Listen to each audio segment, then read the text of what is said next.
Di muka Tuhan Yesus tersungkur karena dosamu, ku buka kerinduanku di muka Tuhan Yesus. Kita berdoa sekali lagi. Tuhan Yesus, kami ada di tempat ini Tuhan untuk mengenang bagaimana Yesus mengorbankan dirinya. Yesus mati bagi dosa-dosa kami. Dan Engkau dikuburkan ya Tuhan. Dan Engkau bangkit pada hari yang ketiga mengalahkan maut, kematian. Itu sebabnya ya Tuhan, di tempat ini juga kami rindu firman-Mu akan mengingatkan kami, meneguhkan kami, supaya kami mengerti Tuhan betapa besar kasih Tuhan bagi kami semua. Terima kasih Tuhan, kami siapkan hati kami dalam nama Tuhan Yesus Kristus. Haleluya. Amin.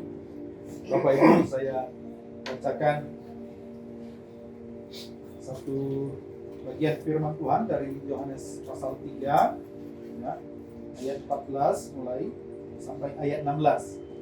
Saya kira kita akan biasa dengan ayat ini ya, khususnya ayat 16 tadi sudah kita bacakan juga.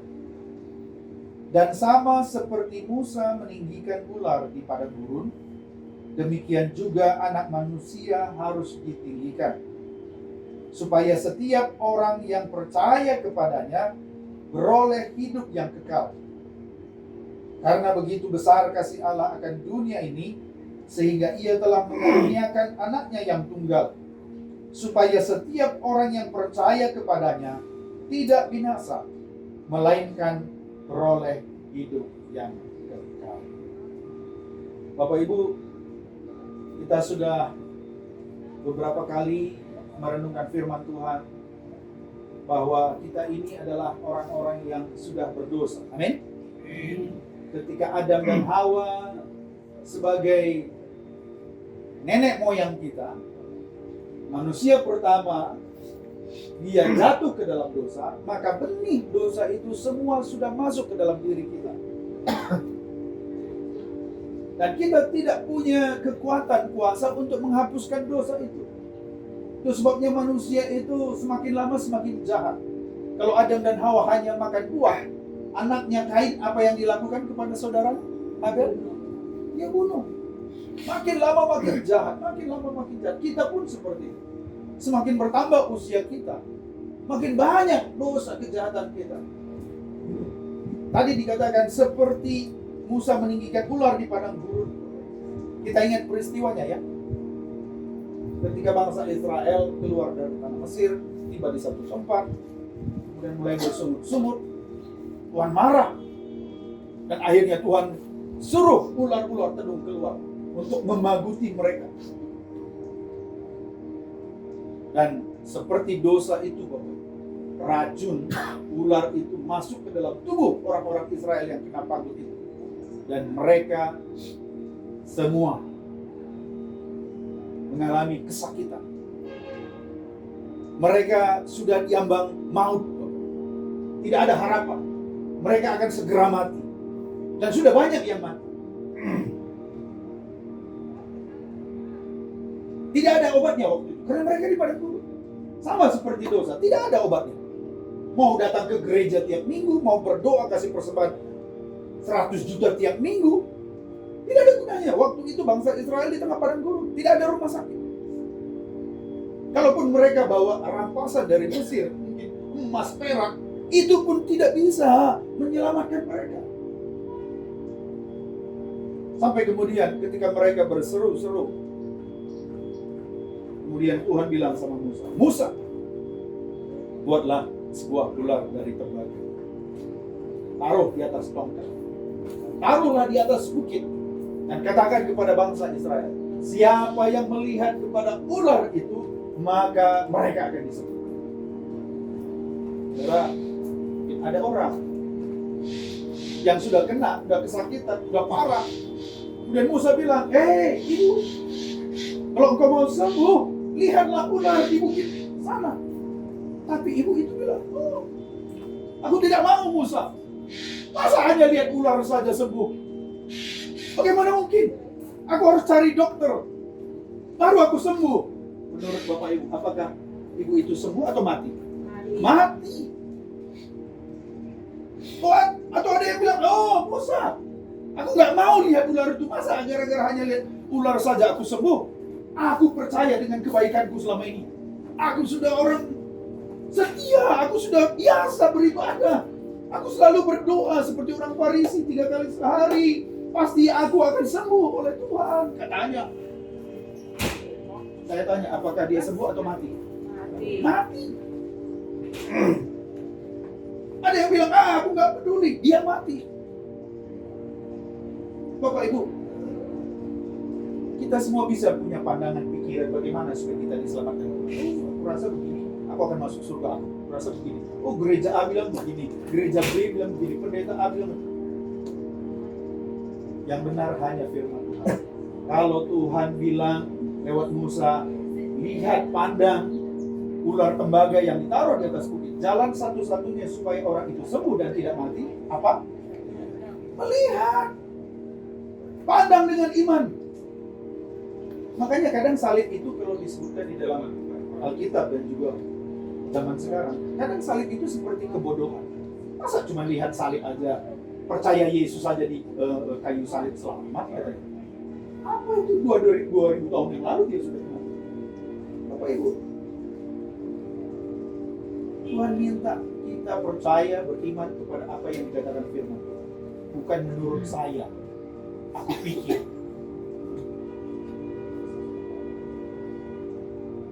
Dan Tuhan menyuruh waktu itu orang-orang yang mau disembuhkan harus melihat kepada ular di padang gurun. Siapa atau apa arti dari ular di padang gurun itu? Itu digenapi di dalam Yesus Kristus. Kita semua sudah berdosa, tidak ada harapan. Kita semua sedang berjalan ke neraka. Tapi Tuhan mengutus anaknya yang tunggal ke dunia. Dia disalibkan. Sebetulnya tadi sudah diceritakan bahwa salib itu tanda orang terkutuk, orang jahat. Kenapa Yesus harus disalibkan? Karena dia menanggung kejahatan kita. Semua agama di dunia ini mengatakan, ikut agama kami ya, kamu selamat. Tapi seperti Amsal berkata, banyak orang menyangka jalan mereka lurus, tapi ternyata itu menuju maut. Kita tidak menghina mereka, kita tidak mengatakan bahwa saya paling benar. Tapi kita tahu jalan yang benar, yang pasti menuju kehidupan yang kekal. Amin. Kita bersyukur. Kenapa kita bisa beriman kepada Yesus pun? Itu karena Yesus yang menaruh iman di hati saudara. Karena Tuhan Yesus berkata, Yohanes 5 ayat 16, akulah yang memilih engkau, bukan engkau yang memilih aku. Kalau Bapak Ibu bisa percaya Yesus, itu hasil karunia Tuhan, pemberian Tuhan. Banyak orang-orang kaya, banyak orang-orang hebat, banyak artis, mereka nggak percaya Yesus. Tapi kita, mungkin di antara orang yang berdosa, kita mungkin di keluarga, kita paling jahat, paling berdosa. Seperti Paulus bilang, saya sering bilang gini sama Tuhan, Tuhan kenapa sih Tuhan pilih saya? Tuhan bilang karena kau paling bejat. Saya mau juga bilang sama Bapak Ibu, kenapa Bapak Ibu bisa percaya Yesus? Karena Bapak Ibu lah yang paling jahat di antara keluargamu, teman-temanmu. Betul. Supaya apa kata Paulus? Supaya orang lain bisa melihat, loh dia aja bisa percaya, bisa diselamatkan, aku pun pasti bisa. Betul Bapak Ibu. Saya kemarin sudah kesaksian, 15 tahun saya hidup dalam penuh dosa. Dan saya menyadari, karena itulah Tuhan pilih saya. Spesial, saya bisa bersaksi. Sama. Bilang pilih karena sesama orang berdosa dengan sombong. Ya, kadang kita udah merasa, wah, aku orang baik, aku udah rajin gereja. Bapak Ibu, selamanya alasan satu-satunya kita diterima Tuhan hanya karena kasih karunia Tuhan. Amin. Bukan karena kebaikan kita. Ya.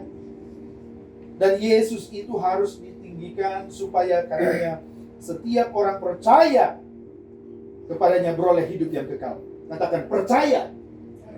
Percaya. Amin. Tidak ada di sini disebutkan setiap orang yang percaya dan kemudian jadi anggota jemaat, kemudian jadi sintua, baru masuk surga. Tidak. Setiap orang yang percaya. Aduh, itu yang paling indah. Seperti orang Israel tadi. Apa sih susahnya? Udah kena panggut ular, udah mau mati. Musa bilang, lihat, gak mau bisa tinggalin. Apa susahnya? Tinggal lihat saja. Ngapain kita susah-susah? Bapak Ibu, anugerah Tuhan itu cuma-cuma, tapi bukan murahan. Nah, di sini juga perlu diperingatkan orang Kristen, orang percaya. Mereka pikir, enak gampang, asal percaya saja masuk surga kok, katanya. Bapak Ibu saudara tahu bahwa untuk menembus dosa kita, Yesus yang harus menanggung semua penderitaan. Makanya kalau Paulus bilang, apakah setelah kita menerima kasih karunia kemudian kita berbuat dosa seenaknya? Oh, tidak. Justru saya mau bilang, dengar Bapak, kalau ada orang yang katanya dia sudah mengenal Yesus, tapi dia masih suka-suka hidupnya ATQJ, ya kan? Lomokku katanya, orang itu belum mengenal kasih Tuhan. Orang yang sudah mengenal kasih Tuhan, seperti tadi kita bilang, oh hanya karena kasih karunia Tuhan, dia akan selalu berusaha menjaga hidupnya. Dia harus selalu bersyukur kepada Tuhan. Dia nggak main-main dengan Tuhan. Amin. Saya kasih ilustrasi supaya kamu. Kalau seandainya, ya kan, Pak Robin ini tiba-tiba, ini hanya ilustrasi Pak ya, atau saya aja lah ya, nanti nggak enak pula. Saya lah. Tiba-tiba pinggang saya sakit, bawa ke rumah sakit, dia bilang kompor tuh ada maling. Dia ada maling, dicek di ronsen, USG ya, segala macam ya. Ternyata mereka temukan ginjal saya Pak, rusak dua-duanya. Sudah parah.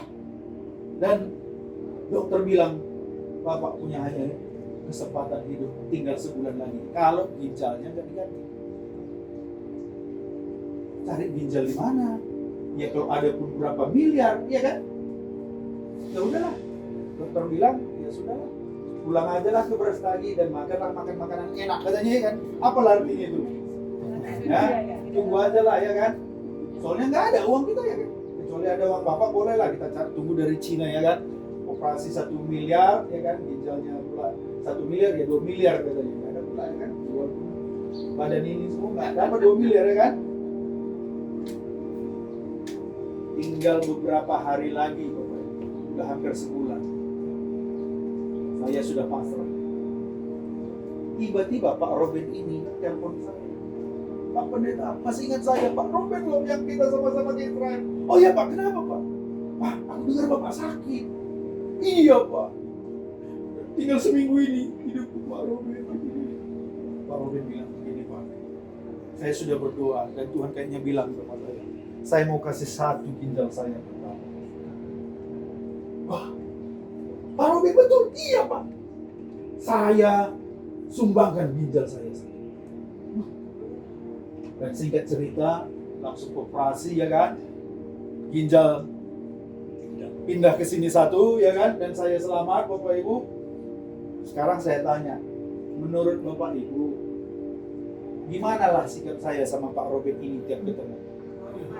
Oh, tiap ketemu Pak Robin. Saya tanya Pak Robin, suka makan apa Pak? BPK Pak. Tiap minggu saya ajak makan BPK. Di Brastagi ada Pak. Ya, ada serasi rasa ya kan. Pokoknya asal datang ke Brastagi saya jamu, betul? Ya kan? Kenapa? Apakah supaya saya dapat ginjal atau karena saya berterima kasih buat Pak Robin? Terima kasih. Bapak Ibu, dengar. Orang yang sudah mengenal kebaikan Tuhan sudah diselamatkan. kebaikan itu muncul dari hati yang bersyukur. Makanya kita anak-anak Tuhan ini, kita melayani, kita berdoa, kita memberi, bukan supaya masuk surga, bukan. Berapa banyak uang saudara supaya bisa masuk surga? Nggak bisa. Berapa banyak saudara berdoa supaya masuk surga? Nggak ada banyak. Yang ada Bapak Ibu, kita bersyukur karena kita sudah diselamatkan. Amin. Dan hidup kita berubah Bapak Ibu. Yang tadinya hidup kita itu hanya suka-suka aku. Kalau kita sudah mengenal kasih Tuhan, apa yang kulakukan untuk Tuhan? Yang walaupun itu tidak bisa membayar Bapak Ibu. Makanya di dalam Efesus pasal 2 ayat 8, saya bacakan. Dikatakan begini, ya, ayat 8 sampai 10. Sebab karena kasih karunia kamu diselamatkan oleh iman. Nah, perhatikan ini, ya.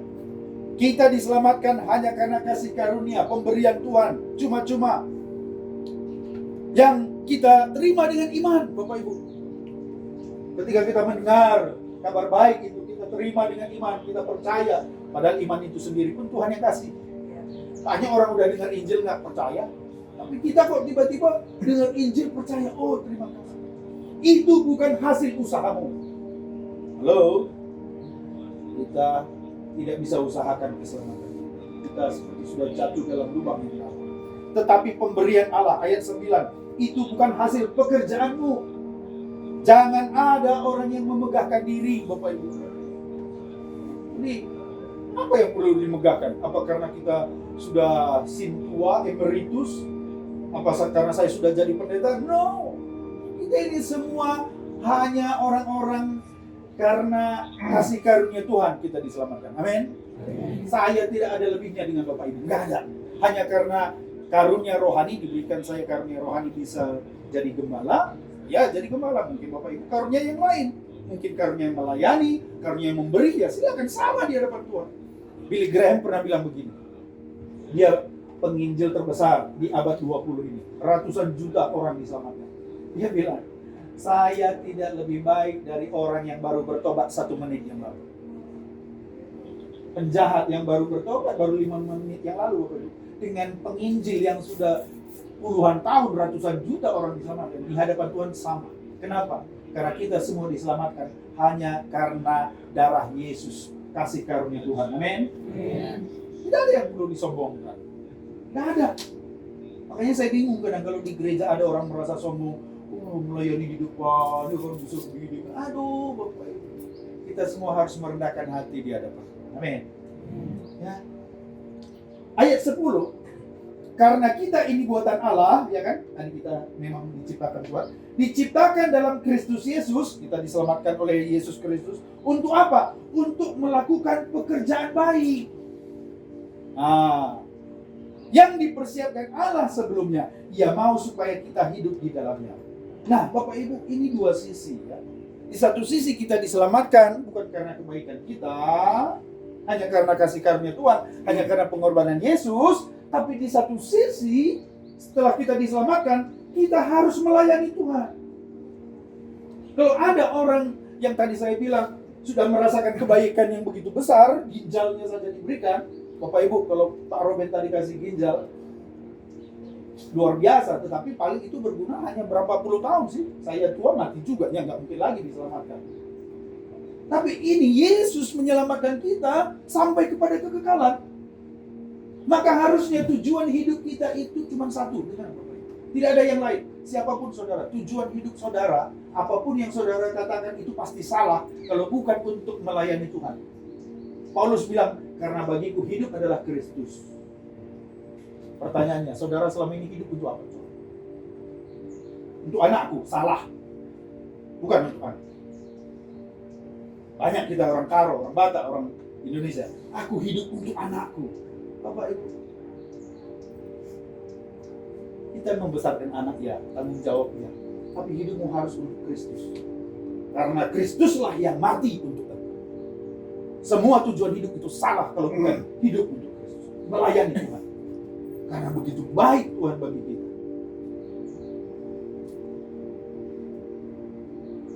Tuhan sudah persiapkan kita ini semua untuk menjadi orang-orang yang akan melakukan, melayani Bapak Ibu. Di tempat ini, ayo renungkan itu. Ya. Jadi iman orang Kristen ini begini Bapak Ibu. Perhatikan, ini kesimpulannya ya. Kita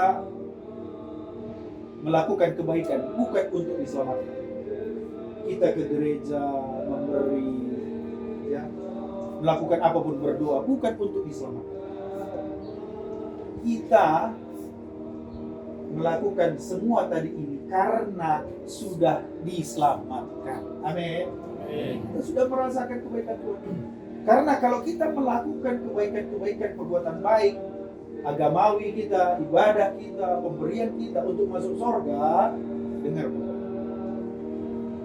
Kita pertama tidak akan pernah merasa puas. Yang kedua, kita akan menjadi orang sombong. Oh, aku sudah lakukan ini, sudah lakukan ini. Bapak Ibu dengar, masuk surga itu sempurna, nggak bisa dengan kebaikan. Bahkan kalau kita bilang sama Tuhan begini, Tuhan, kebaikanmu itu nggak cukup Tuhan, pengorbananmu nggak cukup, nggak sempurna. Biar ku tambahkan kebaikanku. Kita menghina Yesus. Betul? Karena pengorbanan Yesus itu sempurna. Amin? Dan hanya bisa kita lakukan adalah kita bersyukur. Terima kasih. Kau sudah menanggung semua dosa. Dan ingat perkataan Yesus terakhir kali di kayu salib. Apa dia katakan? Sudah selesai. Kenapa kita kadang masih merasa belum layak, Tuhan, aku belum ini. Bapak Ibu, pandang Yesus di kayu salib. Kalau kau merasa ada dosa, pandang, lihat darahnya yang mengalir, membasuh semua dosa-dosa. Ya, satu saat kelak, mungkin kita tak akan ketemu juga ya selesai cuy ini. Mungkin nanti paling saya dengar di grup, ya, buatlah ya turut berduka cita, ya kan? Pendeta Rantai Tarigan, ya, paling berat lalu rib. Bapak Ibu, nanti kalau saudara dengar ada yang berkata pendeta Rantai Tarigan sudah meninggal dunia, langsung bilang itu kabar bohong. Karena saya tidak meninggal, saya cuma pindah rumah. Haleluya. Haleluya. Ya, kita hanya pindah rumah kok. Karena apa? Karena Yesus berkata, aku pergi ke rumah Bapakku untuk menyiapkan tempat, dan kalau sudah selesai aku datang menjemput engkau. Haleluya. Maut sudah dikalahkan. Saudara masih takut mati? Siapa di sini masih takut mati? Halo? Siapa yang takut mati? Kalau nanti malam dipanggil Tuhan sudah siap? Harus siap dong. Sekarang saya tanya, mana lebih enak, di surga atau di dunia? Surga. Harusnya kita ingin cepat-cepat loh ke surga. Benar, saya selalu bilang sama teman saya lebih ingin cepat-cepat loh ke surga. Begitu indah. Cuma karena ada masih banyak pelayanan di sini, Tuhan masih beri kesempatan. Jadi, kalau nggak jauh lebih indah di sana. Makanya orang-orang dulu itu doanya lain sama zaman sekarang. Kalau zaman sekarang semua berkatilah aku Tuhan, berkati anakku, berkati usahaku. Itu zaman sekarang. Yang zaman dulu Yesus datanglah segera. Karena mereka rindu.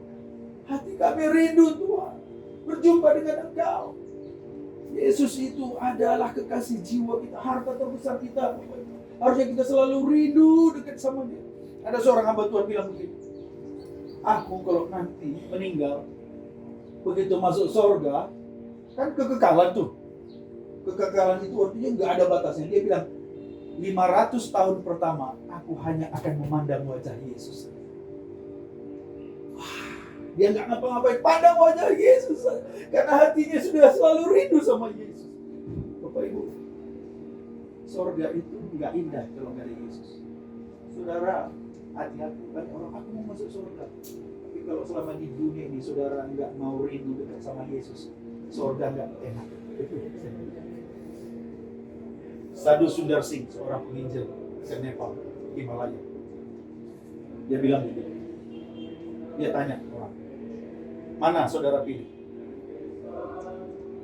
Masuk surga tanpa Yesus atau masuk neraka bersama Yesus? Coba saya tanya. Saudara mau pilih mana? Masuk surga tanpa Yesus atau masuk neraka bersama Yesus?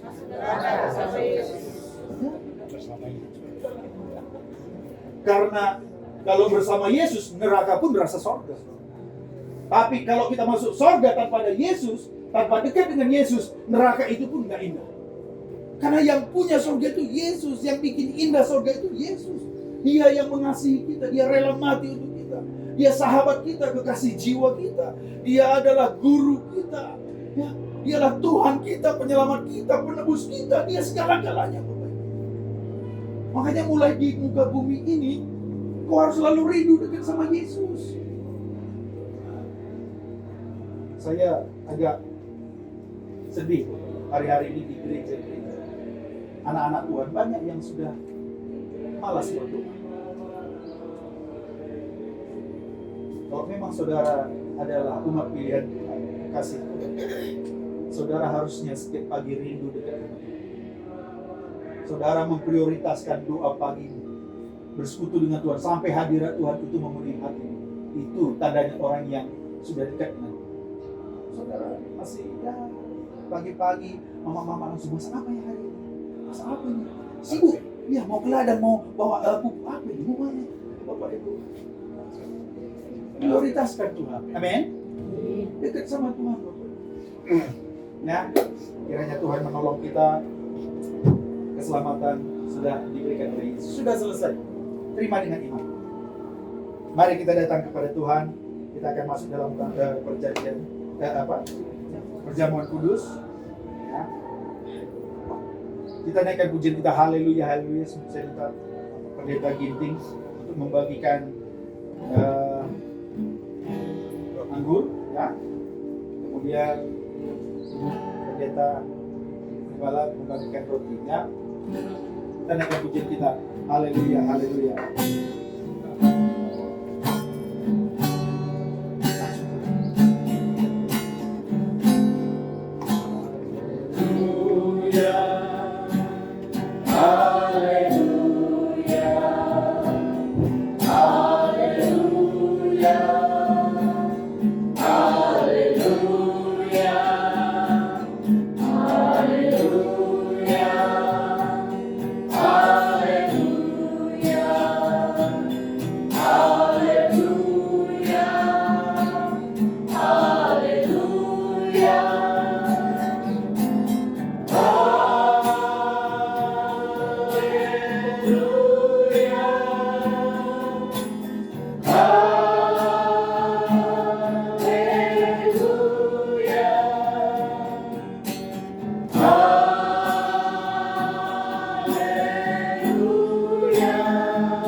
Hari ini apa yang kita lakukan ini adalah kita bersekutu dengan tubuh dan darah Kristus.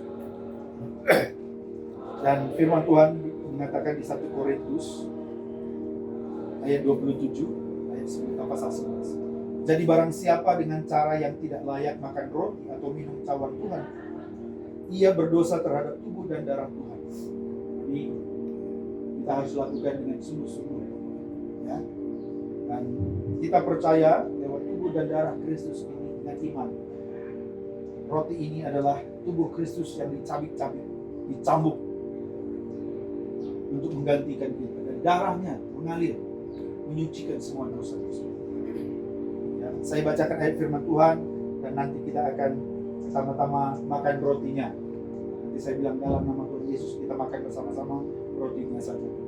Sebab apa yang telah kuteruskan kepadamu telah aku terima dari Tuhan, yaitu bahwa Tuhan Yesus pada malam waktu ia diserahkan mengambil roti, dan sesudah itu ia mengucap syukur atasnya, ia memecah-mecahkannya dan berkata, inilah tubuhku yang diserahkan bagi kamu, perbuatlah ini menjadi peringatan akan aku. Mari kita makan tubuh Tuhan kita dalam nama Tuhan Yesus. Haleluya.